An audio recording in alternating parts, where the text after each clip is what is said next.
Hello again, everyone. Okay, so last time when we left off with the Husqvarna 266, I messed up with the bottom end. So if you remember that video, I heated up the halves, put them together, tightened it down with the screws, with the case screws here, two in the front, one in the back, and in the end the crankshaft wasn't centered correctly, and actually couldn't turn at all because it was off to the left side of the saw and it was actually touching the wall. So I went to a friend just a couple of days ago who has a press, like a workshop press, and I made a few of these so I can put them over the crankshaft and they land nicely on the inner part of the bearing itself. So I could press down and fix that mistake. And I also made a few of these washers. I just ground them down so they would fit in here, so I could push the entire bearing from this side, so I don't stress the ball bearings inside.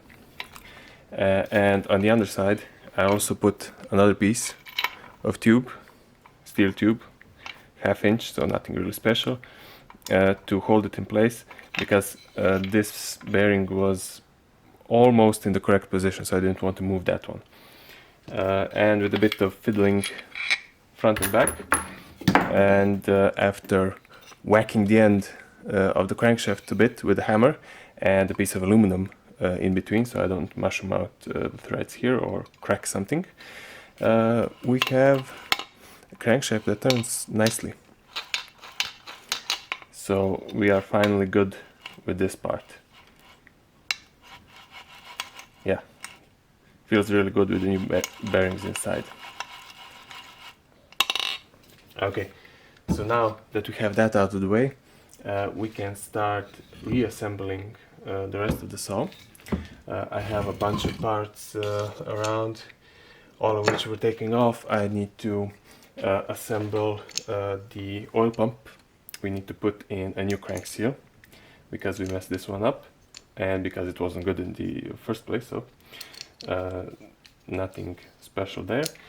We'll go through that and then we'll check what we have on the flywheel side, put in the key. We have a generator because this is actually a 266 SG model, the one that has the heated handle. So we actually have a generator here that goes behind the flywheel, and then we put the flywheel on, but we'll take care of that.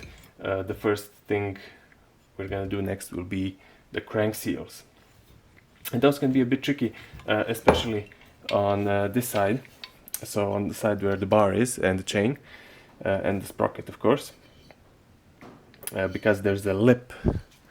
I'm not sure if you can see it really well. Let's see if I can get you in a bit closer. Something like that, yeah. So you see, let me get something. This lip on the crankshaft itself. So the crank seal tends to get stuck on that, and of course there's a lot of videos out there on what people do with the seals. In this case, basically you make a little cone out of cardboard or plastic or tin can, and then you plop it down, but we'll go through that soon enough. Okay, so enough yapping. I'll be right back with the next steps for this one. Okay, now that we're set up for the seal, let's get started. So we have this plastic bit here, which on this model of the 266, the seal actually goes into this here. So we'll have to drive it in. Mind to keep it straight, but there is a lip inside here. I don't know if that will show up on the camera real good. There we go. There is a lip in here, so we should be fine if we just go down to that lip and make sure it's bottomed out and in place. I did buy the original seals, so I have only two. That's a bit risky, that's a bit cocky, but we'll see how it goes. Made in India it says, but well, what can you do? They say it's original, so I guess we'll have to believe them. I have two seals. I have the this is the old one, but I have new O-rings as well that go around this plastic bit in this groove. So make sure to get those from your dealer originals, because the aftermarket ones I've heard are really bad. So, and they're not really expensive, the original ones anyways. So let's see if we can drive this in. I'm just gonna get this started. Make sure you orient it correctly, of course. So that's the inside. I'm just gonna get this started with my fingers and press it down. Make sure it's flat. So you want to, get started as straight as possible. Make sure it's flat to the plastic. Yeah, see, there it goes. But I could actually drive this in with my fingers part of the way, so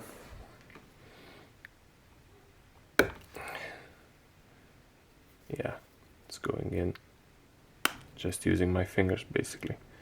But yeah, now that's pretty flat. And since this is plastic, I'm just gonna use a piece of wood and a rubber mallet to drive it into place.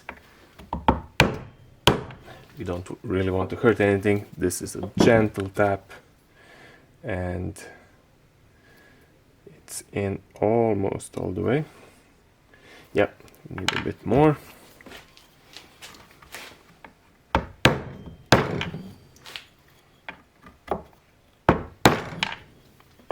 Okay, let's see. We might actually have to use the socket, because this is now basically flush with the plastic, but it's sticking out just a bit, and I'm afraid that might get in the way when we're putting it all together. So I'm just gonna use what is this? Let's see, which one do we need? Yeah, I think it's this one.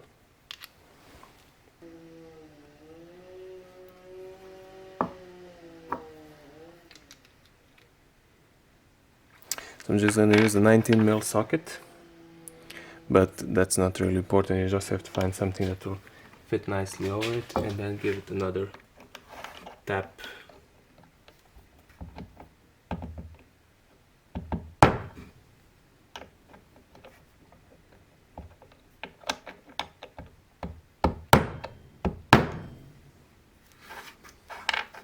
To get it to seat all the way.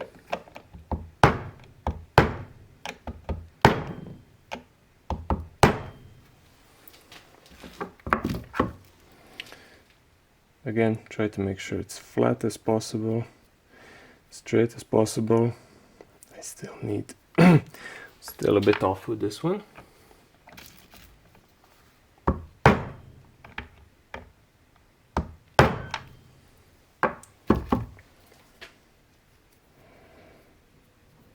There we go, that's good. Now it's all the way in.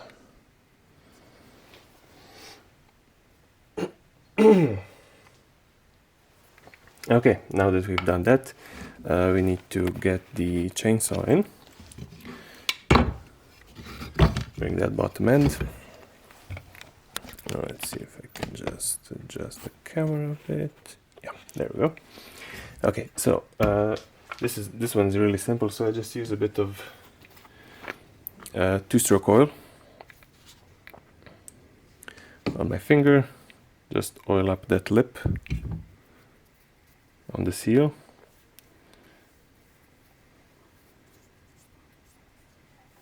So it gets in there.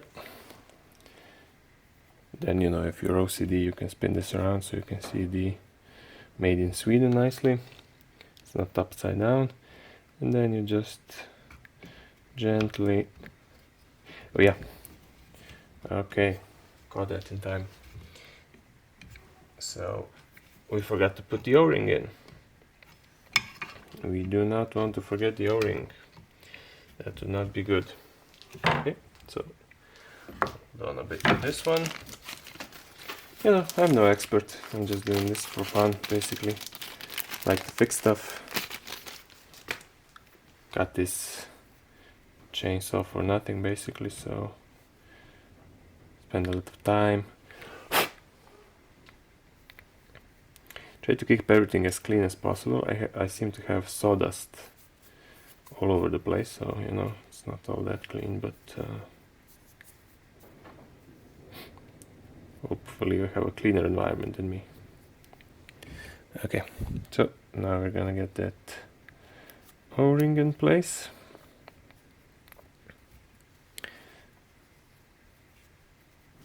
Make sure it's seated, of course. We're just gonna put a drop of oil on that as well, so it's easier to get into place.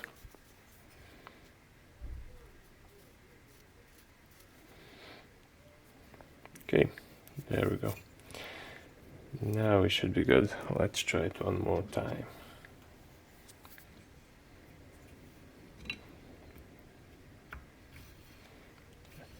Okay, gently down.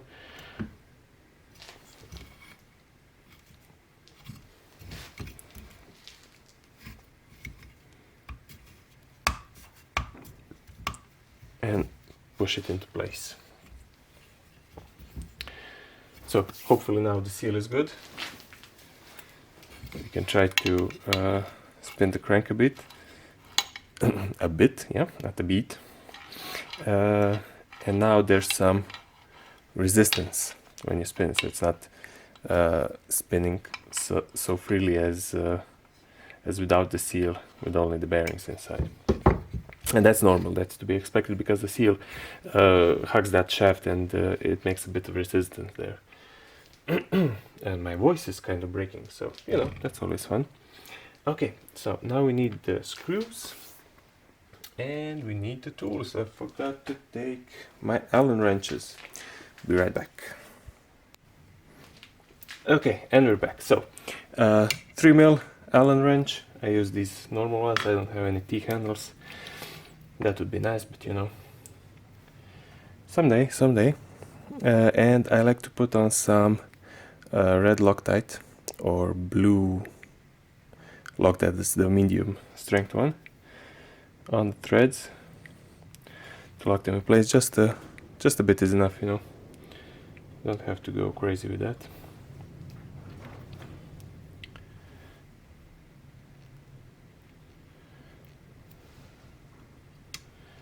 Because these things shake a lot. We have some crud there. Clean that off. Get them started. And I have forgotten something else. Yes. Since this is a SG model, as I mentioned before, we have to put the generator in. Luckily, I have cleaned it up already in some gas, and should be good to go. But we do have to put it in. Hopefully it works. I have no way to test it really. So we shall see. If it doesn't, it's not a really big deal. I don't really need heated handles. I'm not gonna, you know, go out cutting wood in the middle of winter. But it's a cool enough feature, so I would like to have it if it works. So this is how it goes in. You just have to line up the holes, because it goes on this plastic piece in the bottom, and you put in this wire feed here. And since everything was on this saw, it already fits. And I noticed this only because, oops, there we go, losing screws already. Because we have long screws because of this generator. It's actually just a winding, basically a set of windings, and when the magnet goes over them, it produces current. So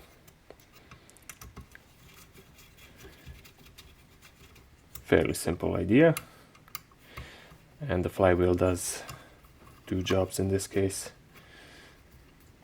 It works the ignition, gives a spark, and it also gives us power for the heated handle if we want it, because there is a switch to turn it off. Okay, and now we just tighten it down. You know, don't go overboard. I don't have any torque specs. I don't have a small torque wrench, so you know, use some common sense. It'll be fine, especially since we have some Loctite in there.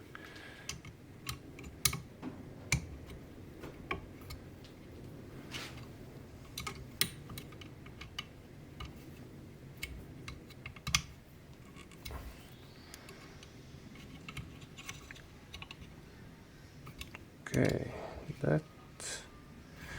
that one. Double check everything.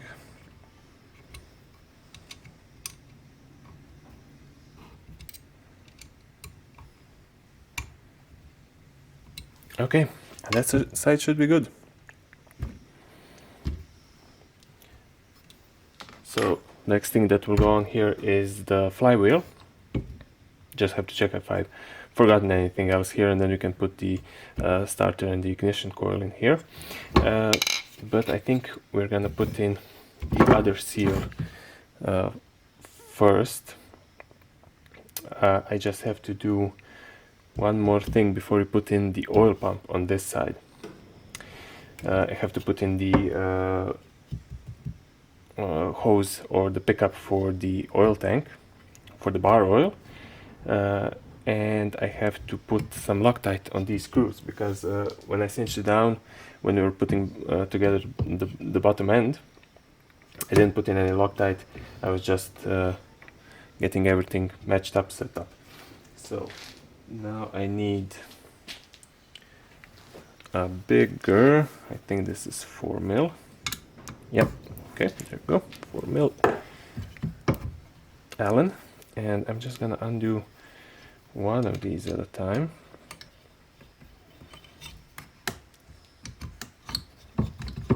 Yeah, a T-handle would actually be really good here. Much more handy. But yeah, I want to put on some Loctite on these threads as well. I don't want them coming loose while we have the saw revved up or something like that. I'm just gonna put that in.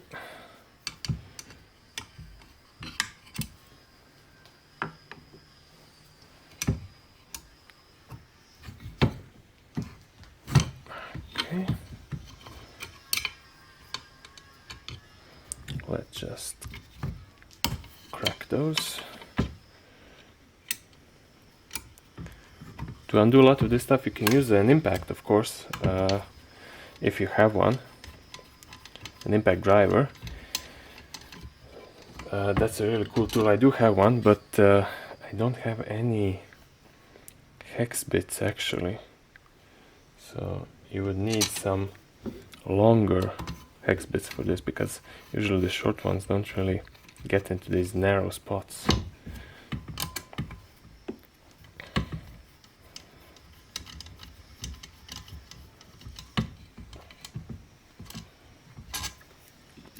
Ooh, there we go. Just tossing everything around. That's cool, that's cool. Might have actually gone a bit overboard on this one. Okay. And the last screw on the inner part.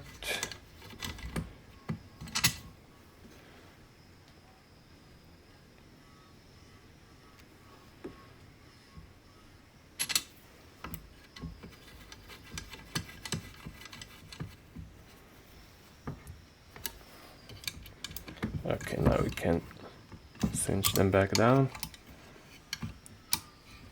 and do this by hand always, because you don't want to strip out the threads on the case, and you can do that really easily with an impact. A bit too much torque and off they go. So I'm just gonna double check them all from this side, because, you know, I like to make sure.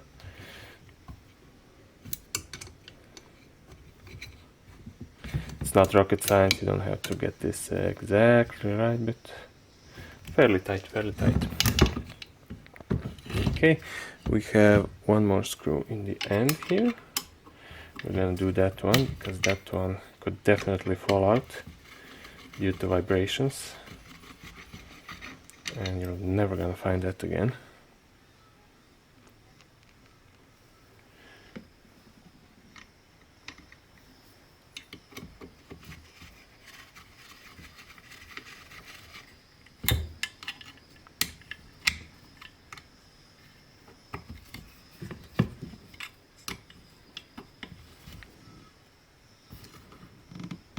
Okay, fairly tight. That's good. So we have 1, 2, 3, 4, 5, and you have 6, 7 here on the felling tags, or felling knife, or what do you call it? I don't know. No idea. But let's do those as well. I don't think we'll... Yeah, actually we will have to take that off later because of the muffler mount. It catches on this bottom, or rather on this top screw here. So we will leave those for now. Okay, cool. So now that we've done that, that's good. We can take care of the oil pump. And if you're wondering about these blocks of wood, I use them to lay the saw flat, so it kind of stands in place and it doesn't wobble around. And so I can position that, and then I have a much more stable structure. Yeah, he said, and then it falls over, but something like that. And they're also useful to drive out seals and things like that, because then I can put it on, falls right down. This one I've left in the old one on purpose. Let's see if we can get that to focus, just to see how far in it goes, because this one has no stop, no lip, and if you have just the oil pump and you don't know, you haven't seen it before, like I haven't really, then you don't know how far in. So it's about, there we go, it's about that much. Can't really say exactly how much it is without getting out some calipers, but those are not handy right now. But I'll try to recreate that. First we have to take out the old seal. Just gonna adjust this so it catches the lip, but not the seal itself. And I have a small, this is an 11 mil socket. I have to miss this sprocket here for the pump itself, so it has to be a smaller one. And we're just gonna try and tap it out. Might have to use a regular hammer for this one. Yeah, it's not budging like this. Let's get the normal hammer. Try to drive it out.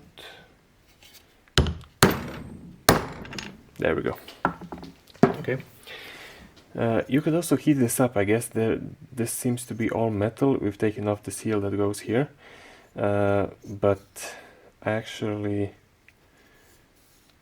think it's might be better this way. It's not really an issue, shouldn't be an issue to drive it out.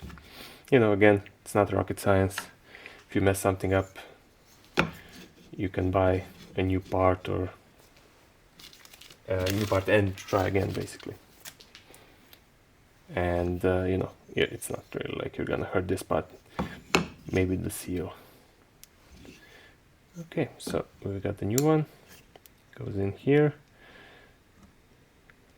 We have to started. Sorry about that, looks like my camera cut out a bit. What I did was just drive out the old seal with that socket with the 11mm. Nothing really much to show, I just had to use a regular hammer for that one. Sorry, it cut out there, but I'm just positioning the new one in now, and I just tapped it slightly. I'm just gonna use a hammer and a piece of wood, and it's off to the side. I don't know if you can really see that. It's already a bit lopsided. Come on, focus. Yes, there. Now you can see it. So we just have to try and correct that if we can. And if not, maybe try to reset it.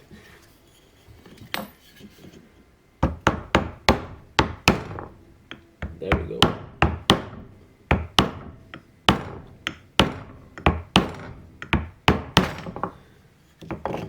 Now try to keep it level with your eyes. See if that helps.